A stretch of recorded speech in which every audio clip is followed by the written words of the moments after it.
Ce nouveau séminaire du LEED, aujourd'hui on va parler du cycle de l'azote. Donc ce séminaire a quelques particularités. D'une part, il est organisé en partenariat avec le LIEP de Sciences Po. Donc le LIEP, c'est le LABEX interdisciplinaire d'évaluation des politiques publiques, où je co-dirige un axe sur les politiques environnementales, via lequel j'ai rencontré David qui va parler l'an dernier aujourd'hui. Et il a la particularité d'être bilingue, puisque David présentera en anglais ses travaux, mais après les discussions et les échanges pourront se faire dans toutes les langues possibles. Non. En tout cas, voilà, normalement on arrivera, si besoin, à traduire si besoin, mais en principe tout le monde parle français. Donc aujourd'hui on va parler du cycle de l'azote. Tout à fait. L'azote sous toutes ses formes. Et donc il y aura 3 intervenants. Tout d'abord Petros qui va commencer, Chadzim Piros.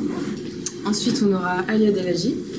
On fera une petite pause et j'ai oublié votre nom. David. Et David Canter. Voilà. Finira ce séminaire-là. Vas-y. Ouais. 30 minutes à chaque fois pour chaque intervenant. Il y aura un petit créneau de questions techniques, éclaircissements si vous voulez à la fin de chaque intervention. Et après, débat et discussion autant que vous voulez à partir de 16h. J'ai le plaisir d'ouvrir cette séance et merci aux organisateurs de l'avoir organisée. Et alors donc comme ça a été dit, ça va porter sur l'azote. Donc je vais faire un exposé en 30 minutes, donc très court, je pense. Et un peu donc quelques éléments d'introduction sur le cycle de l'azote, sur son importance pour l'agriculture, et puis en deuxième partie, je vais présenter un peu de réflexion et des figures sur la capacité nourricière mondiale, qui est une question qui est d'actualité depuis 3 siècles. Alors, donc, et oui, je ne vais pas préciser que les diapos sont en anglais, mais voilà, vous pouvez ne pas regarder, c'est pas trop compliqué. Alors, donc, quelle est la question de l'agriculture? Il y a 2 grandes questions. La première, c'est combien elle peut produire, parce qu'on se nourrit d'agriculture. Et la seconde, c'est combien elle a d'impact sur l'environnement. Donc, comment est-ce qu'on peut la rendre soutenable si on considère qu'elle est à l'origine des impacts sérieux, ce qui est le cas. Alors, quelques éléments clés. Je n'ai pas de baguette, il me semble. Le curseur ne marche pas, mais c'est pas très grave. Donc l'agriculture, en fait, elle se développe sur la surface de la planète, et la surface de la planète est une ressource finie, d'accord? Donc ça, tout le monde le sait, mais c'est bien de l'avoir toujours en tête. Et déjà, elle occupe 50% des terres, merci beaucoup, des terres bioproductives. Et ça veut dire que c'est difficile d'aller au-delà, et donc ça pose un problème vis-à-vis de la capacité à produire, et j'y reviendrai. Elle est composée de terres arables, c'est-à-dire de terres labourées et des prairies, qui sont des terres non travaillées. Et ce qui pousse sur l'agriculture ne devient pas dans sa totalité de la nourriture. Donc les plantes qu'on cultive ou les prairies font de la photosynthèse. Une partie de ça est directement comestible par nous-mêmes, par les humains. Une autre partie n'est pas comestible parce qu'elle est composée de matières cellulosiques, par exemple, non digérables. Et on nourrit aussi des animaux d'élevage, donc une partie de la photosynthèse devient de la chaleur, de l'émission de chaleur par ces animaux-là, et des excrétions. Donc il n'y a qu'une fraction, finalement, de la photosynthèse totale qui devient nourriture. Et donc l'agriculture produit à son rythme, elle n'a pas toujours produit de la même manière sur l'histoire, sur son longue histoire. Donc sa capacité à produire dépend de la surface occupée, évidemment, et de la productivité unitaire. Et cette productivité unitaire peut croître selon les techniques qu'on emploie dans la production, mais connaît aussi des seuils, c'est-à-dire qu'elle n'est pas sans limite. On ne peut pas faire pousser des plantes à des dizaines ou des centaines de tonnes à l'hectare. Donc il n'y a pas des seuils, il y a bien des seuils. Et donc ces seuils-là sont quantifiables par ce qu'on appelle yield en anglais, ou productivité, ou rendement dans le jargon agronomique. Alors, comment est-ce qu'on peut décrire ce que peut produire l'agriculture et son impact sur l'environnement? Ben, on peut lire un élément chimique qui est bien placé pour nous permettre de modéliser la production et l'impact. Et donc cet élément, le plus souvent, c'est l'azote, qui est un élément qui est contenu dans les protéines, d'accord? Et tout le monde a besoin de protéines, tous les êtres vivants ont besoin d'azote. Donc sans azote, il n'y a pas de vie sur Terre. Et donc l'azote est vraiment l'élément qui est le facteur limitant de la production. Et donc toute l'histoire de l'agriculture peut être décrite et racontée par l'histoire de l'azote. Et l'azote, comme je vais y revenir tout à l'heure, est responsable de toute une série d'impacts environnementaux qui sont liés les uns aux autres et que je vais parcourir rapidement.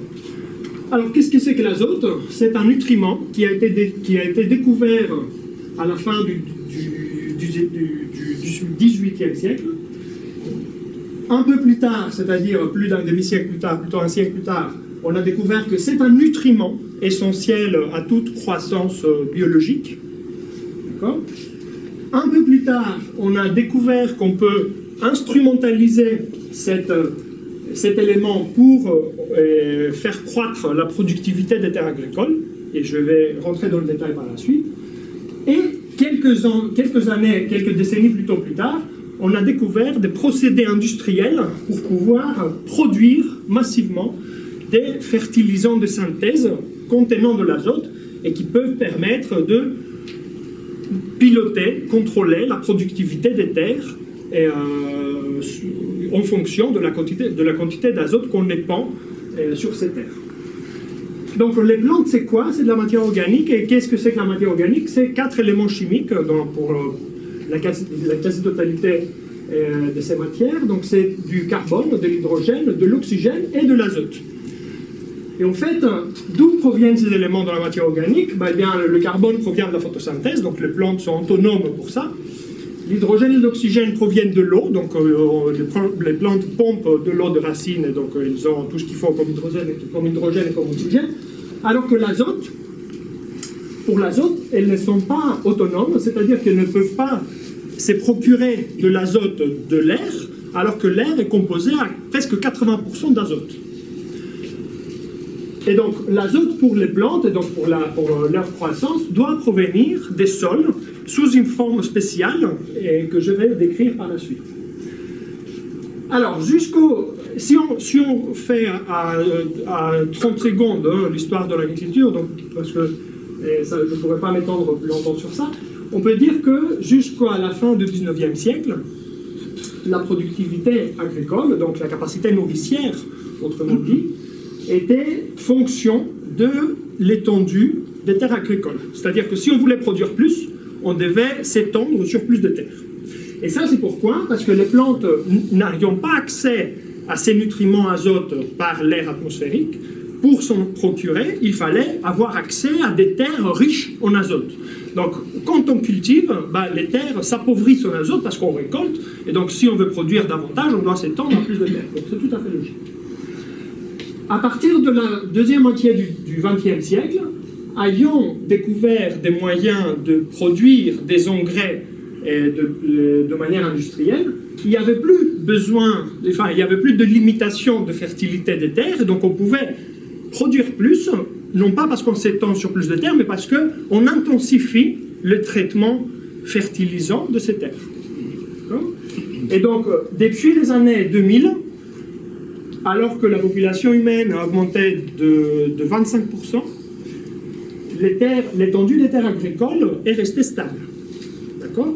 Donc on nourrit 25% de plus de bouches humaines, et aussi on fait davantage d'élevage, de plus en plus en fait, alors que l'étendue des terres agricoles n'augmente pas du tout. Donc j'ai ici une représentation rapide du cycle de l'azote.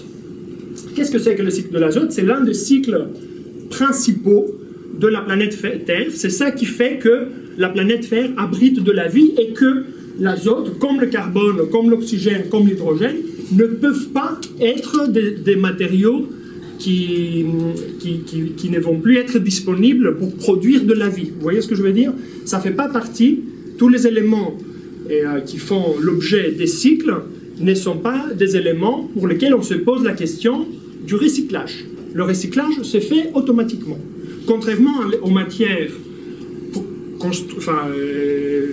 manipulées, fabriquées par les humains, toutes les technologies pour lesquelles on se pose la question du recyclage, bah, la vie ne se pose pas ce problème-là parce que c'est résolu par les grands cycles naturels. Et l'azote, on est un. Donc je ne vais pas rentrer dans le détail de cette représentation-là, pédagogique, on pourra par la suite éventuellement. Ce qu'il faut comprendre, c'est qu'on peut distinguer deux phases pour l'azote. Donc une phase gazeuse, avec laquelle aucun, ou presque, pas aucun, mais presque aucun organisme n'interagit. Donc Alia me tuait si je disais aucun, parce que justement son exposé portera sur les organismes qui sont capables d'interagir avec l'azote atmosphérique. Et donc ça, c'est le premier, pas groupe, mais la première catégorie de substances, donc, qui est l'azote moléculaire. Et puis le deuxième groupe contient des molécules azotées, mais qui sont bioréactives. C'est-à-dire qu'un être vivant qui n'a pas la possibilité de se procurer de l'azote sous forme atmosphérique, comme il a besoin d'azote, il peut se le procurer lorsqu'il est fixé, oxydé ou réduit à l'une de ces formes-là. Donc les plantes pompent de l'azote sous l'une ou l'autre forme des sols, convertissent cet azote en protéines, les animaux se nourrissent sur les plantes, et puis par la mortalité des plantes et les déjections animales, on retrouve l'une ou l'autre de ces substances-là dans les terres, et ce qui permet une nouvelle production. Ce qui est important à savoir, c'est que on peut difficilement passer de l'une catégorie à l'autre. C'est-à-dire que ce que j'appelle fixation, c'est-à-dire la transformation de l'azote moléculaire en azote bioréactif, c'est fait sous certaines conditions très particulières. Et de la même manière, la transformation de l'azote bioréactif en azote moléculaire, c'est fait également sous conditions particulières. Donc en fait, un atome d'azote qui se retrouve sous une forme réactive, il peut très difficilement revenir dans son état initial. D'accord? Dans les deux cas, dans les deux types de transformation, fixation et dénitrification, il faut beaucoup d'énergie. Et donc c'est l'énergie et d'autres conditions environnementales qui limitent la transformation d'un groupe à l'autre. Alors, il y a trois processus qui permettent la fixation, et les trois sont des processus qui fournissent beaucoup d'énergie d'un coup. Le premier sont les éclairs. Donc dans l'atmosphère, avec les éclairs, bam, il y a une libération d'électricité très massive, de quelques pétawatts, Jacques, peut-être éventuellement. C'est toi les ordres de grandeur pour moi. Hein. Et bim, il y a rupture de la molécule d'azote en deux atomes qui tout de suite réagissent avec de la vapeur d'eau, par exemple, ou de l'oxygène de l'atmosphère, et forment des substances comme ça bioréactives. L'autre processus, c'est à base de vivants, c'est dont va nous parler Alia tout à l'heure, et on l'appelle fixation biologique d'azote. Donc là, c'est une symbiose entre certaines plantes et certaines bactéries. Et donc, où est l'énergie là-dedans? Eh bien, la plante hôte de ces bactéries fixatrices fournit de l'énergie de la photosynthèse à la bactérie, et la bactérie est capable, avec cette énergie, de casser la molécule et libérer à la plante son azote dont elle a besoin. Donc, au rapport gagnant-gagnant, et l'énergie est d'origine photosynthétique. Et donc, la troisième voie de fixation, qui est industrielle, et c'est ça qu'on a inventé au début du XXe siècle, en 1908, de mémoire, c'est la fixation industrielle à base d'énergie fossile. Et donc, c'est ce qui se passe dans des usines qui fonctionnent à 800 degrés de température et sous 50 bars de pression. Et donc, c'est l'énergie nécessaire en l'absence des enzymes pour faire cette rupture de la molécule et libérer les deux atomes. D'accord? Donc le cycle de l'azote, on peut le simplifier, il est beaucoup plus compliqué que ça. Évidemment, le type des milieux environnementaux joue énormément sur la capacité des organismes à faire de la fixation et sur la dénitrification. Je ne pourrais pas m'étendre, mais on peut le simplifier de cette manière-là, que l'azote atmosphérique n'est pas utilisable par le vivant directement, et qu'il y a besoin d'engrais qui sont fournis de l'une ou de l'autre manière pour obtenir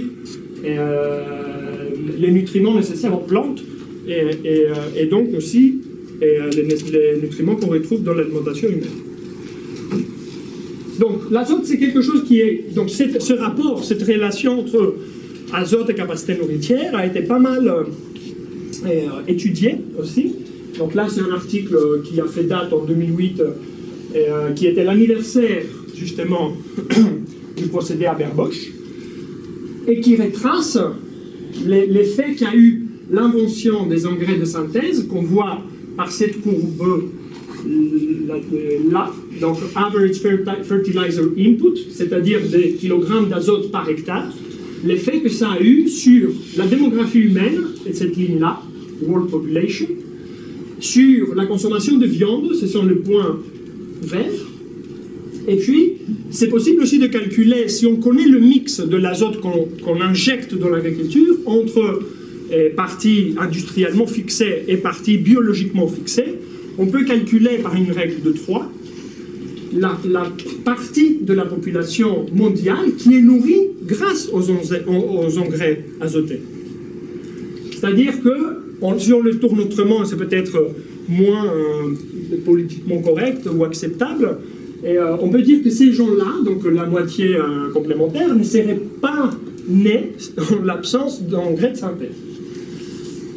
Très simplement, en fait, il faut voir les choses comme ça. C'est que la nourriture, chacun de nous consomme 5 kg d'azote par an, sous forme de protéines, à peu près. Quand on est pauvre, on en consomme peut-être 3 ou moins. Quand on est riche, on surconsomme peut-être 6 ou 7. En France, on est autour de 5,4. On est riche. Et donc la quantité d'azote que nous, on doit ingurgiter, c'est une chose, mais son origine, sa provenance en termes de protéines sous forme de protéines végétales ou protéines sous forme animale, de produits animaux, joue une importance extrême dans le bilan finalement et dans la quantité d'azote qu'on va devoir injecter dans l'agriculture, parce que les animaux, avant de les manger, leurs protéines animales, on doit le produire. Et donc un animal, comme c'est un convertisseur qui est plutôt très inefficace, a besoin de 10 unités pour en fournir une. Donc si on consomme de la viande, et on consomme par exemple quelqu'un qui ne mange que de la viande, donc consomme 5 kg d'azote par an, mais l'azote qui a été mobilisé dans l'agriculture pour nourrir les animaux que lui consomme, c'est compte plutôt en plusieurs dizaines, donc on peut arriver à 50 ou 100 kg d'azote par habitant et par an pour un apport de 5. Donc avec des efficacités, donc, pour résumer, très très faibles, de l'ordre de quelques pourcents.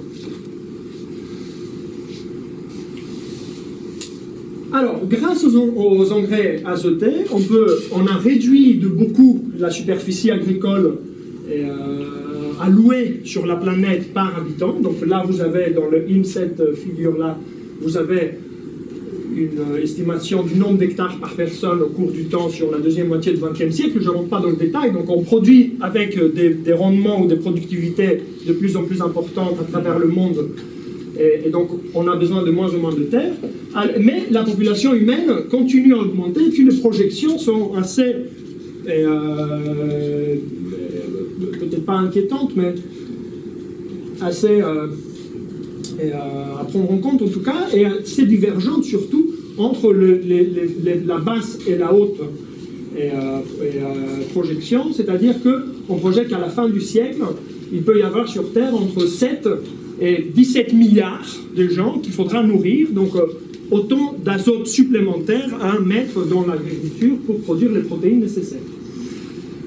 Donc, bon, là je passe rapidement. Et puis l'un des problèmes qu'on retrouve, c'est que,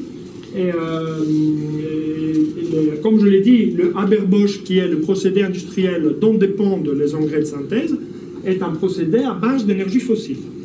Donc si on n'a plus d'énergie fossile ou aussi on s'interdit de l'utiliser pour des questions climatiques, ce qui ne va jamais être le cas, ça veut dire qu'on met en péril la capacité à produire des engrais et donc à nourrir une population humaine importante et aussi à produire des régimes alimentaires carnés, puisqu'il faut plus de nutriments et d'engrais pour une nourriture animale qu'une nourriture végétale. Alors, donc, si on essaye de faire des bilans simples, donc je vais vous prendre un peu par la main, il n'y a pas besoin, hein, mais je vais le faire pour vous guider vers mon point, c'est que donc, la fertilisation de l'agriculture, c'est l'input d'azote sur les sols agricoles. Il y a une partie de ça qui devient productivité, récolte.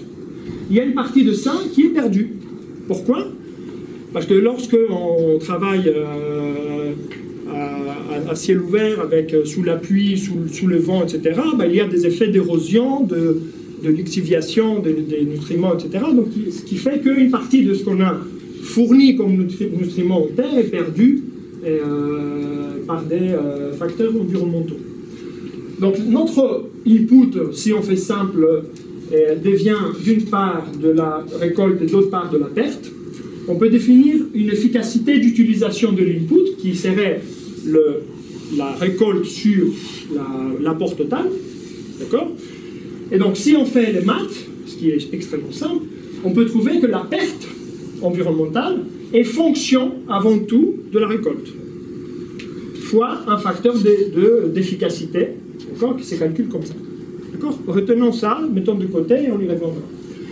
Ce qui importe surtout, c'est que lorsque l'input, l'apport d'engrais est pas contraint, illimité, il n'y a pas de contrainte énergétique pour nous empêcher de fabriquer des engrais de synthèse industriels, donc c'était le cas du XXe siècle, on peut à la fois augmenter la productivité et être de plus en plus nombreux à manger, et aussi les pertes, parce qu'on n'est pas contraint. D'accord? Donc, dans le cas contraire, si on est dans le cas où on serait limité par la capacité à produire des engrais, ce qui était le cas en époque pré-industrielle et éventuellement sera le cas dans l'avenir lointain de l'humanité, éventuellement, la productivité augmente lorsque la perte diminue, on est d'accord, parce que l'input est contraint, et donc augmenter l'efficacité bénéficie à la récolte. On est d'accord? Donc, les problèmes environnementaux du siècle tiennent au fait que on s'intéressait à augmenter la récolte sans se préoccuper de l'efficacité avec laquelle on le faisait. Et donc, si on revient ici, effectivement, on faisait augmenter la récolte sans se préoccuper de la NUE, Nitrogen Use Efficiency, et donc la perte augmentait en parallèle. Et donc là, vous avez des profils et des pays, donc le rapport entre récolte et perte au cours du temps, sur la période 1960-2013. Et donc 6 pays avec des profils contrastés, où on voit en fait qu'au cours du temps, on a fait augmenter la récolte en Inde par exemple, mais aussi la perte. Et donc là, nous avons une relation linéaire. Il y a le cas de la Chine et de l'Égypte, où la productivité a été une fonction décroissante, enfin pas décroissante, mais le retour sur fertilisation était décroissant. D'accord? Donc les pertes ont augmenté plus vite que la productivité. D'accord? Donc c'est le cas où, comme on n'est pas contraint, on fait n'importe quoi. On ne se préoccupe pas de l'efficacité. Et puis vous avez un autre groupe des pays, donc la France, les Pays-Bas et la Grèce, à tout hasard, où on voit qu'il y a ce qu'on appelle le U-turn, donc sur l'axe perte fois récolte, on n'a pas cessé d'augmenter la récolte à chaque fois, et dans les 3 cas, on l'a fait parce qu'on a réduit les pertes. D'accord? Donc finalement, on augmente la récolte tout en réduisant l'apport total. Ok? Je suis sur la bonne diapo. Donc ici avec Swil qu'on a travaillé, on s'est posé des questions et on a produit des résultats intéressants. Donc une figure qui montre le rapport entre récolte et efficacité pour une bonne partie des pays du monde. Et l'encadré rouge montre les pays sérieux qui font, donc la Grèce n'y est pas, et qui sont les pays qui ont à la fois une bonne récolte et une bonne efficacité. Tous les pays du monde devraient être dans ces zones-là, c'est-à-dire produire beaucoup, mais tout en étant efficaces. La plupart des pays produisent peu en étant peu efficaces, ce qui n'est pas extrêmement difficile, sont très efficaces mais produisent très peu, et il y en a aussi qui sont aberrants, c'est-à-dire qu'ils produisent beaucoup mais ils sont très inefficaces. Donc ça veut dire qu'ils polluent énormément. À l'échelle mondiale, si on compare des courbes qui montrent l'évolution de l'efficacité à l'échelle des terres arables au cours du temps, on voit que l'efficacité moyenne à l'échelle mondiale a diminué au cours du temps. Donc ça, c'est se préoccuper de la récolte et pas de l'efficacité avec laquelle on a fait. Et donc de manière encore plus générale, donc là c'est une schématisation de ce que je vous ai déjà raconté, c'est qu'on produit des végétaux pour nourrir des animaux, des humains, et puis une question cruciale qui se pose, c'est qu'est-ce qu'on fait des déjections, à la fois animales pures et humaines. Les déjections sont des nutriments. Donc les animaux dans les fermes ont 90% de la nourriture qu'on leur donne devient déjection. Donc si on le recycle, cette déjection-là, on économise du nouvel apport, donc on économise en engrais industriels. Pareil avec les humains, mais qui recycle cette déjection aujourd'hui? Vous et les pays pauvres. Pourquoi? Parce que les pays pauvres n'ont pas de l'argent pour s'acheter des engrais industriels, alors que les déjections animales, c'est de l'engrais quelque part, mais il faut simplement le ramener au bon endroit, au bon moment et sous la bonne forme. Donc à l'échelle mondiale, au cours du temps, on est intervenu sur le cycle de l'azote pour produire plus dans les terres agricoles, et ça c'est de la vraie géo-ingénierie. Pourquoi? Parce qu'on a augmenté de beaucoup la fertilité de la planète, d'accord? Que ça soit sur les terres agricoles, ce qui est une bonne chose, parce qu'on a plus à manger, mais tout ce qu'on perd quitte les terres agricoles et rejoint les écosystèmes naturels, terrestres ou aquatiques. Donc, à l'échelle mondiale, de manière schématique, en augmentant la fertilisation, on a augmenté la récolte, et ça a permis aussi d'énormes spécialisations agricoles. Par exemple, comme on n'avait plus besoin de déjections animales pour fertiliser les terres, on pouvait mettre les animaux sur un autre continent que la surface nourricière de ces animaux-là, parce que les déjections ne devaient de toute manière pas revenir au point d'origine. Et pareil avec les humains. Donc les humains, on les met en ville, on recycle rien, et puis dans les terres, on épand des engrais de synthèse sans problème, et puis les animaux sont entre les deux, mais sur un continent tiers. Et puis le résultat, c'est des impacts environnementaux qui prennent différentes formes. Donc je vais passer très rapidement.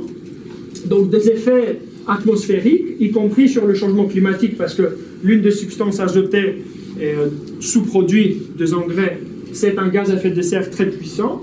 Il y a des effets de production d'ozone, non pas atmosphériques, mais stratosphériques en altitude basse, ce qui pose des problèmes de santé respiratoires, etc. pour les humains, et aussi évidemment des problèmes pour des monuments, donc les pluies acides en est un. Et dans le système aquatique, il y a de l'eutrophisation et de l'acidification des eaux, et ainsi de suite. Donc, rapidement, je vais passer à la suite et la fin, qui est un modèle qu'on a construit avec Swil Arshawi, et qui montre, qui essaie, en fait, la question qu'on pose, c'est comment est-ce qu'on peut modéliser les flux d'azote dans l'agriculture mondiale. Et qu'est-ce qui nous intéresse? À savoir combien on peut produire et combien on va polluer en faisant. Donc on a divisé les terres agricoles totales en prairies et en terres arables. On a des animaux d'élevage, on a les humains ici, et puis vous avez tous les flux qui relient les différentes entités entre elles. Et puis on a défini un nombre de variables qu'on essayait de restreindre au maximum, mais on s'est quand même retrouvé avec 28. Bon, ça a marché. Pourquoi ça a marché? Parce qu'on avait la possibilité de calibrer le modèle grâce aux données de l'FAOStat. Donc, grande chance. Et donc, on a 6 variables pour modéliser le rendement alimentaire, c'est-à-dire tout compte fait, prairies, terres arables, etc., combien est-ce qu'on aura à manger. Et quelques variables pour l'allocation de cette production totale entre nourriture, vraiment biocarburants, et matériaux et autre chose. Et quelques variables, une douzaine, sur l'efficacité dans l'utilisation de l'azote, et puis 6 variables qui sont les sorties centrales du modèle, qui nous renseignent la pollution totale, la production totale, la composition de la ration humaine entre protéines animales et végétales, oui, c'est déjà pas mal. Donc, très rapidement, qu'est-ce qu'on a trouvé? On a trouvé que le modèle prédit que la capacité, enfin la récolte comestible depuis 1961 jusqu'en 2013, la date à laquelle on s'est arrêté, a augmenté d'environ 3 à 9, donc un triplement. Et donc ces résultats du modèle est validé par les données FAOStat, donc ce qui est une bonne chose. Et ici, en code couleur, vous voyez la part des protéines animales dans le food supply, comment on dit ça en français, oui, comme le diet, quoi, dans le régime alimentaire, vraiment. Et donc, qui a augmenté un peu, on verra la suite. Et puis, vous avez la trajectoire de l'efficacité totale de l'agriculture, du point de vue de l'azote, qui est passé, qui a connu un minimum autour de 15%, en partant de à peu près 18 et en rejoignant 20% en 2013. C'est-à-dire que 4 unités sur 5 fournies aux terres agricoles à l'échelle mondiale finissent en tant que polluants dans l'environnement distribué, marin, terrestre, etc. Et qu'il n'y a qu'une qui finit dans la bouche du consommateur. Donc on a défini, et tu vas me permettre quelques minutes... Il y a 10 secondes. Non, je suis à 31 maintenant, donc je peux avoir 36, 5. Ok. Et donc on a défini 5 limites alimentaires mondiales, donc ce qu'on appelait Food Production Boundaries, B1, B5. Je vais vous les parcourir rapidement, et puis j'ai une dernière figure, et puis c'est fini. Donc les 3 de ces boundaries sont à base d'engrais industriels. Pas de contraintes de fertilisation. D'accord? Ce qui les différencie, c'est l'efficacité avec laquelle se fait la production. Donc, le premier boundary, c'est business as usual, donc productivité maximale possible en tenant compte des seuils de productivité des plantes à l'échelle mondiale, d'accord? Qui sont connus par d'autres études, et efficacité actuelle. Deuxième boundary, pareil, productivité maximale, efficacité maximale aussi connue par des études antérieures pour les terres arables, mais pas pour le recyclage de déjections animales. Et troisième boundary, efficacité maximale, productivité maximale des cultures, et aussi efficacité maximum dans la réutilisation de déjections animales. C'est quoi l'efficacité maximum? On a choisi 80%. Que 80% de déjections animales seraient recyclées dans la production végétale, ce qui est extrêmement optimiste. Et puis, 2 limites planétaires supplémentaires, mais qui ont la particularité de ne pas compter sur l'azote industriel, parce que c'est de l'agriculture biologique qui s'interdit l'engrais industriel. Et alors, l'agriculture biologique, comme je l'ai dit tout à l'heure, comme elle est contrainte par la disponibilité totale d'apport, elle doit être efficace. Donc, dans le premier cas, dans le premier boundary organique, on a considéré l'efficacité actuelle, qui est très mauvaise. Et dans le deuxième boundary organique, on a considéré l'efficacité maximum, à la fois pour les terres cultivées et pour les animaux d'élevage. Tu as une question pressante? Pour les engrais organiques, tu as compris les engrais, enfin les expressions animales et humaines dedans? Humaines aussi. Pour les expressions humaines, on a considéré que 30% revient de l'agriculture, aujourd'hui c'est 2%. Donc, c'est pas ça la dernière figure, je mentis, c'est la bonne. Mais très rapidement, donc n'oublions pas l'objectif. L'objectif c'est, il y a des projections démographiques à l'échelle mondiale, d'accord? Est-ce qu'on peut les atteindre du point de vue alimentaire? Donc les 3 projections démographiques que vous avez vues au début connaissent leur maximum à un moment donné dans le siècle, 21. Donc à 9 milliards d'habitants pour la projection basse, à 10,5 milliards d'habitants pour le premier, en 10, presque 11 milliards pour le médiocre, et à 15 milliards presque pour le variant élevé. Et donc voilà le résultat du modèle qui montre donc chaque rectangle correspond à une boundary, d'accord? Les 3 rectangles du haut correspondent aux limites alimentaires à base d'engrais azotés, c'est-à-dire où il n'y a pas de limitation de fertilité du sol, et ces 2 correspondent aux boundaries organiques. Donc, quelle est cette variation-là que vous voyez? C'est la compétition entre alimentation humaine et animale. À chaque fois qu'on se déplace dans le rectangle, on voit que la couleur change, et ça veut dire que la part des protéines animales contenues dans le diet change. Donc on peut être nombreux lorsqu'on consomme peu de viande. C'est quoi peu? C'est de l'ordre de 15%. Donc on peut atteindre jusqu'à... Ici vous avez... Pardon, je ne vais pas expliquer. Vous avez 3 axes. Donc là c'est la récolte comestible. Là c'est un changement d'unité par rapport à la récolte comestible qui est le nombre de populations possibles à nourrir. Et là vous avez la perte d'azote dans l'environnement. Donc on peut atteindre jusqu'à 20 milliards d'habitants si on consomme en moyenne 15% de viande, enfin de protéines animales, mais on tombe à 8 milliards si on consomme comme dans l'Occident. Dans l'Occident, on consomme 60%, 55%. D'accord? Je ne vais pas rentrer dans le détail parce que pour avoir de quoi discuter dans le débat.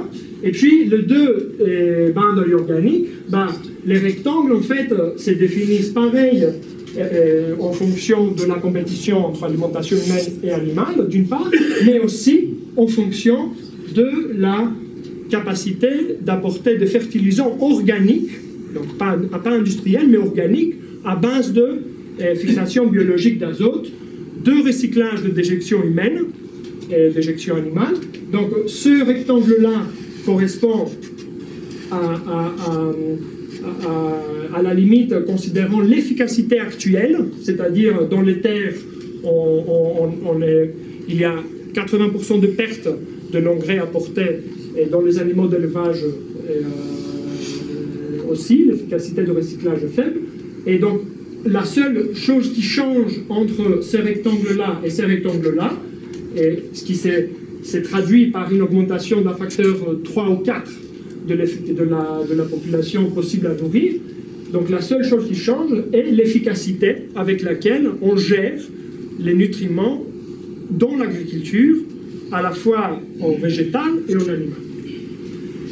Et donc, dernière chose là-dessus, c'est les chiffres.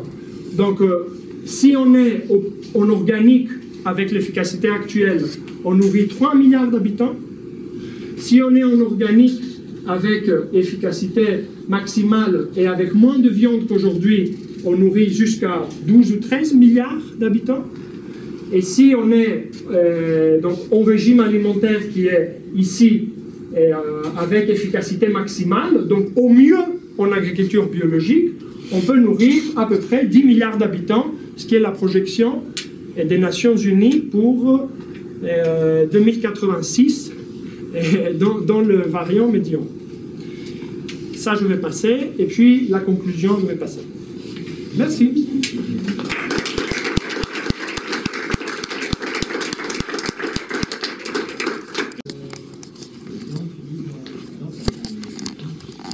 Alors, si tu comptes en protéines, dans l'Occident, on consomme 65... Non, on est à combien? Oui, en moyenne mondiale, on est à 35% de protéines animales, et dans l'Occident, on est à 55 ou 60. À 100% par rapport aux protéines végétales, 60% d'animal et 30 et 40% de végétal. Ah oui, c'est pas les calories. C'est pas les calories, c'est les protéines. Et les protéines sont... les végétaux sont plus pauvres en protéines que les animaux. Oui, oui. C'est la deuxième moitié de la question. Technique, tu parlais de 28 variables. Avec un nombre si grand, comment on s'assure qu'elles sont indépendantes? On en discutera après.